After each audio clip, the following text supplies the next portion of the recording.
Les flammes étaient en colère cette nuit-là. Tellement en colère. Elles léchèrent le vieil entrepôt avec une faim terrible. Antoine était là. Il était toujours là quand le feu appelait.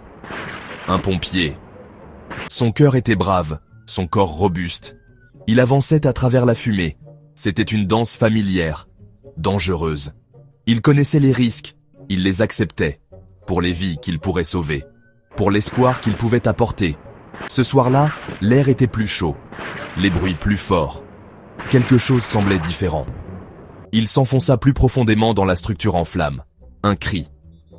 Quelqu'un était piégé. Il suivit le son. Sa formation guidait ses pas. Sa détermination blindait son esprit. Plus profond, plus loin. La chaleur écrasait sa peau. C'était comme un four, le souffle d'un dragon. Il voyait à peine. Ses yeux piquaient. Ses poumons réclamèrent de l'air pur. Mais il continuait. Il le devait. C'était sa promesse. À la ville, à lui-même, à ceux qui attendèrent d'être sauvés. Puis, un grondement. Pas celui du feu, mais celui du bois qui tombe. Une poutre du plafond. Lourde. En feu. Elle s'écrasa. Si vite. La douleur explosa dans son bras, son flanc.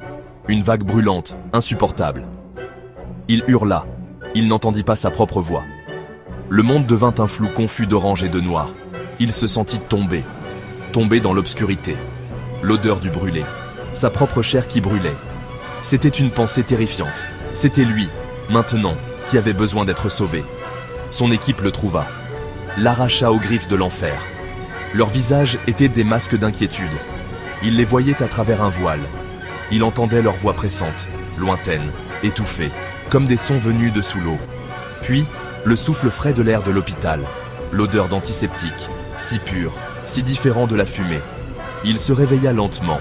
La douleur fut sa première compagne. Un rappel constant, lancinant. Il regarda son bras bandé.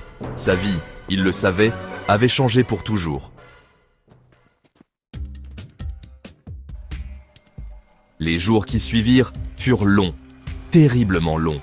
Chacun était une bataille contre la douleur. Cette douleur implacable, mordante. Les médecins étaient bienveillants, les infirmières douces, mais les brûlures étaient profondes. Ils parlaient de guérison, de greffe de peau, de temps, tant de temps. Il gisait sur son lit d'hôpital, fixant le plafond blanc, une toile vierge, tout comme son avenir lui semblait.